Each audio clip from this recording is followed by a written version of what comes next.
Quelles sont les entreprises à mettre dans votre PEA, PME en ce mois de juin 2025? C'est ce qu'on va regarder ensemble dans cette vidéo. Abonnez-vous à la chaîne, activez la cloche si ce n'est pas déjà fait. On commence avec les paramètres des screener. On prend les cotations principales d'entreprises qui se négocient en France, tout un panel d'industrie. J'ai enlevé tout ce qui est rate, j'enlève ce qui est banque aussi, ce qui est assurance. J'enlève aussi l'automobile. Je vais garder les composants, les équipementiers auto. J'enlève les biotech, les pharma. Ça vous donne une bonne liste. Alors, j'ai essayé de respecter les critères PEA, PME corrects. C'est-à-dire qu'il faut que normalement l'entreprise fasse moins d'1,5 milliard de ventes. Il faut que le total de bilan soit à 2 milliards. Donc ici, c'est pas le total de bilan. Je ne sais pas comment retrouver l'information sur l'outil, mais on va prendre une approximation et une valeur d'entreprise de 2 milliards. Donc valeur d'entreprise, c'est market cap plus la dette. Donc ça s'approche à peu près de ce critère. Et l'autre critère, c'est 5 000 employés maximum. Ensuite, mes critères de qualité, on se met une dette à maximum 3 fois l'EBITDA, rarement les capitaux investis à minimum 7 fois, et j'ai mis une valeur d'entreprise de maximum 12 fois. Ma valeur d'entreprise sur EBITDA de 12 fois. C'est pas value, mon critère value, ça serait 7 fois. Mais là, on se met à 12 pour être, on va dire, raisonnablement valorisé, parce que sur les small cap, comme c'est le cas ici, on a souvent des entreprises quand même qui font de la croissance. Et market cap de 100 millions minimum pour avoir des dossiers qui ne sont pas trop illiquides. On y va. Alors, j'essaie d'aller assez rapidement. Il y a 11 dossiers qui rentrent dans la liste et comme ça, on peut tous les passer en revue. Les colonnes qu'on étude, symbole de cotation boursière, le nom, industrie, market cap, croissance du chiffre d'affaires, valorisation ici, rentabilité, endettement, le rendement du dividende des deux actionnaires, free cash flow, bénéfice net et payout ratio. On commence avec Robertet. Donc Robertet, ils font des fragrances pour tout ce qui est parfumerie. C'est bien connu ce dossier, c'est qualitatif, une croissance assez robuste, on le voit ici. Les valorisations quand même sont relativement élevées, mais pas tant que ça au final. Après les marchés finaux, les clients, ils sont un peu en difficulté, lorsqu'on pense au secteur du luxe. Donc moi je trouve que c'est pas si cher payé finalement, bonne rentabilité, l'endettement est pas trop lourd, il n'y a pas vraiment de dividende encore, le payout ratio est faible, c'est plutôt l'entreprise qui réinvestit ses flux pour alimenter la croissance. Donc pour moi, Robertet, c'est une bonne petite entreprise de croissance à prix raisonnable. Ça, c'est intéressant. L'extra dans le logiciel, 1 milliard de market cap, bonne croissance aussi. La valorisation est pas si chère que ça. Attention, bon, il faut regarder le ratio coût-bénéfice, ce qui se passe dans les points de vue bénéfice, est-ce qu'il y a de l'exceptionnel non cash, mais sinon, je pense que c'est pas si cher payé. Rentabilité plutôt correcte, mais pas exceptionnelle pour du logiciel. Donc, il faut regarder ce qui se passe au niveau de la rentabilité ici. Pas trop de dettes. Pas trop de dividendes non plus. Pourtant, le payout ratio est un peu élevé, mais ça, c'est à cause des bénéfices nets qui sont bas. Sinon, en fait, on est bien plus élevé en free cash flow qu'en bénéfices nets, donc on a les moyens d'augmenter ce dividende. Donc l'extra, pareil, peut-être qu'en termes de qualité, ça pourrait être un peu mieux, mais sinon, je trouve que c'est de la croissance à prix raisonnable. Ensuite, on est sur Eneo. Donc eux, ils fabriquent tout ce qui est bouchons en liège de mémoire pour les spiritueux, vins et spiritueux. Donc un secteur en difficulté, on le sait, avec surtout les spiritueux qui sont en forte difficulté. Bon, c'est une small cap, 700 millions. Du coup, pas de croissance sur les 5 dernières années, donc c'est en difficulté.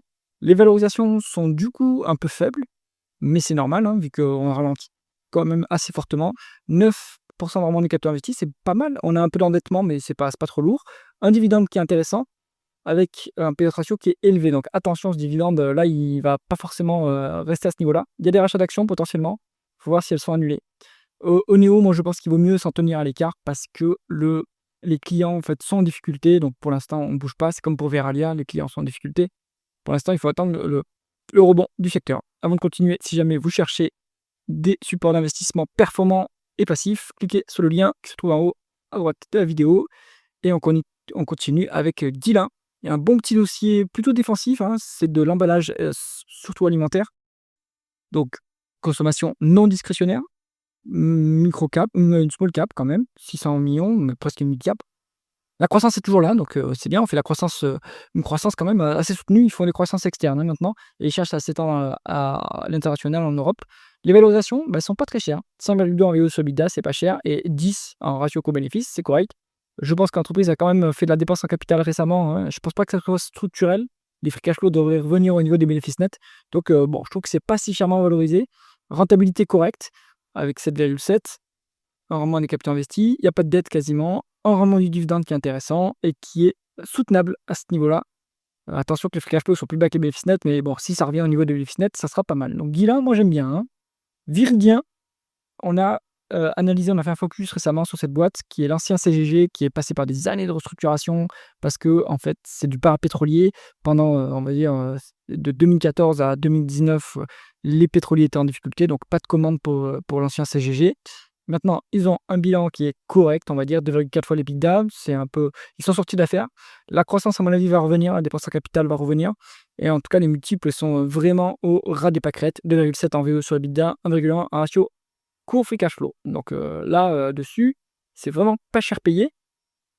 La rentabilité, alors rendement des capitaux investis est pas mal. Attention sur les à mon avis, il y a la dépense, non cash et qui a impacté les bénéfices nets.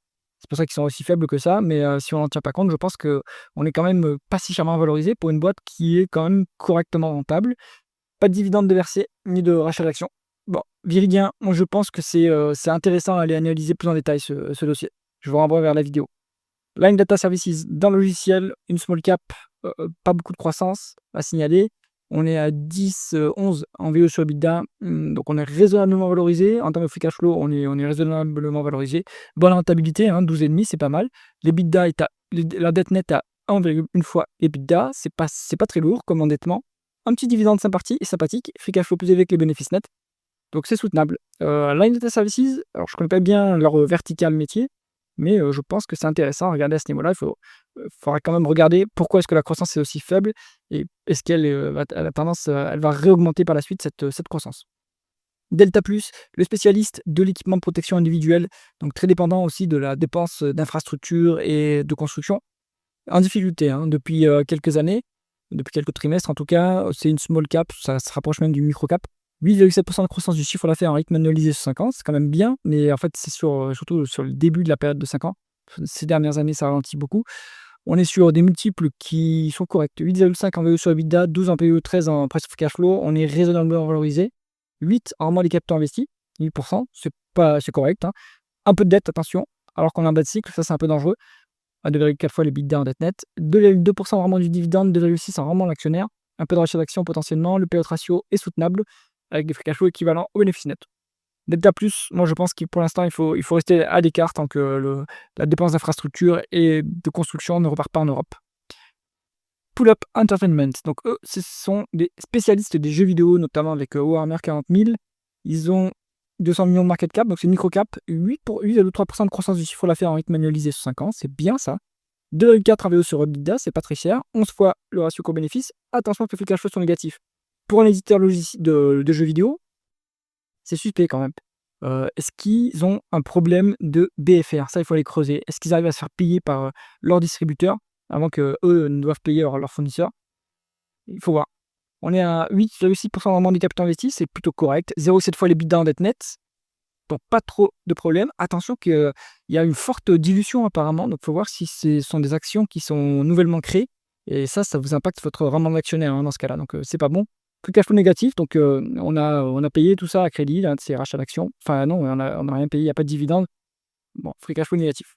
Donc pull-up, ça montre bien, c'est pas mal, mais il n'y a pas de free cash flow. Donc il faut voir à quelle échéance, est-ce qu'il y a eu du free cash flow dans le passé? Est-ce qu'ils prévoient d'en avoir dans les prochaines années? Sinon, c'est plutôt bien, hein, mais il n'y a que ce problème dans le tableau de trésorerie qu'il faut clarifier.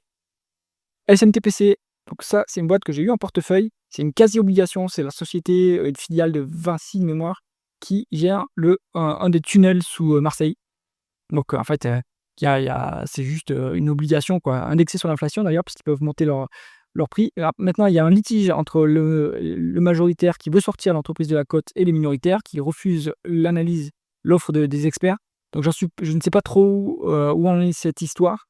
C'est pas très chèrement valorisé, mais en fait, c'est plutôt un dossier situation spéciale, hein, donc à mon avis, c'est pas très intéressant de rentrer à ce niveau-là, hormis peut-être pour le dividende, hein, qui est quand même assez copieux, 7,6% vraiment du dividende, avec des free cash flow 2 fois plus élevés que les bénéfices nets. C'est un peu élevé comme payout ratio, mais il n'y a pas beaucoup de dépenses en capital.